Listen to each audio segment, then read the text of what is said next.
तटस्थ वक्र की विशेषताएं। पहली विशेषता है तटस्थ वक्र बाएं से दाएं नीचे की ओर झुकता है। बाएं के दाएं नीचे की ओर झुकता है का अर्थ है कि तटस्थ वक्र इस आकार का होगा। और इसका वर्णन करने के लिए हमें इससे विपरीत स्थितियों को बताना होगा। जैसे पहली स्थिति देखिए कि ये तटस्थ वक्र उग्रत है। खड़ी रेखा को उग्रत बोलते हैं और आड़ी रेखा को छेदित बोलते हैं। उग्रत है, इसका ये संयोग क्या बता रहा है कि मान लीजिए ये रोटी है और ये पूड़ी है, तो आप रोटी की इतनी मात्रा और पूड़ी की इतनी मात्रा खा रहे हैं और आपका पेट भर रहा है। अब मान लीजिए आप बी संयोग पर जा रहे हैं, इसका मतलब आप रोटी की मात्रा तो उतनी रख रहे हैं और पूड़ी की मात्रा को बढ़ा रहे हैं, तो यह आपके स्वास्थ्य के लिए हानिकारक होगा और यह उदासीनता वक्र तर्क संगत नहीं है। तो आपको इतना लिखना नहीं है, केवल चित्र बनाना, आपको समझाने के लिए ये बताया जा रहा है। अब दूसरा आप देखिए कि यदि आप क्षैतिज रेखा पर जाते हैं, अर्थात ए संयोग में आप एक्स वस्तु की इतनी मात्रा और वाई वस्तु की इतनी मात्रा का उपभोग करते हैं। अब बी संयोग पर क्या है कि आप एक्स वस्तु की मात्रा को घटा देते हैं, यहाँ से यहाँ शिफ्ट कर देते हैं, जबकि वाई वस्तु की मात्रा उतनी है, यानी आप भूखे रह जाएंगे। तो ये भी लिखना नहीं है, केवल ये चित्र बनाना है, ये आपको समझाने के लिए है।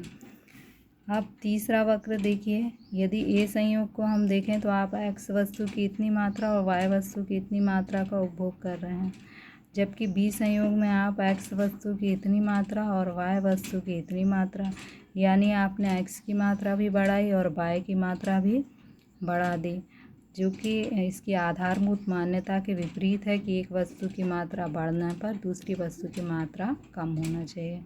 तो ये तीनों उदासीनता वक्र जो हैं व्यावहारिक नहीं है, मान्यता के अनुरूप नहीं है, और ऊपर से नीचे की ओर आने वाला उदासीनता वक्र व्यावहारिक होता है।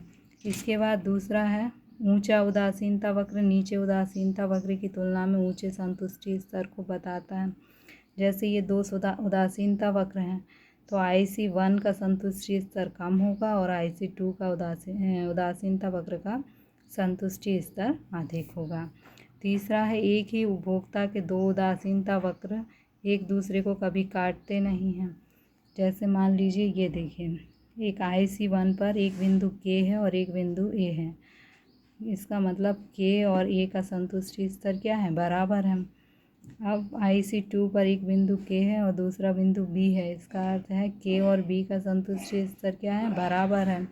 इसका अर्थ क्या होगा, A और B का भी संतुष्टि स्तर बराबर होगा, जो कि बराबर नहीं है, तो आधारभूत मान्यता के विपरीत है। तो आपको इतना लिखना नहीं है, आपको केवल इतना लिखना है कि एक उपभोक्ता दो उदासीनता वक्र कभी एक दूसरे को काटते नहीं हैं, क्योंकि दो वक्र जिस बिंदु पर काटते हैं वहाँ दोनों का संतुष्टि स्तर बराबर होता है, परंतु ऐसा होना संभव नहीं है।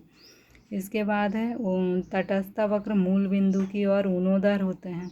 ऊर्ध्वाधर का मतलब है इस तरफ, और नतोदर का मतलब होता है ऐसी लाइन, ऐसा वक्र। तो ये ऊर्ध्वाधर क्यों होते हैं, क्योंकि जब हम एक वस्तु के उपभोग को बढ़ाते हैं तो निश्चित रूप से हमें दूसरी वस्तु के उपभोग को क्या करना होता है, कम करना होता है। इसलिए ये ऊर्ध्वाधर होते हैं। मूल बिंदु ये है और इसके प्रति ऊर्ध्वाधर ऊपर की तरफ होते हैं। फिर तटस्थ वक्र एक दूसरे के समानांतर होना आवश्यक नहीं है।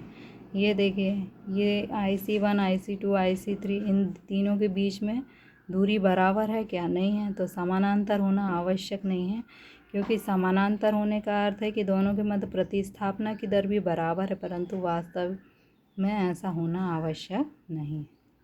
Thank you. इसका स्क्रीनशॉट ले लेना आप और इसको लिखना। इसमें केवल पॉइंट लिख के चित्र बनाएंगे तो भी काम चलेगा।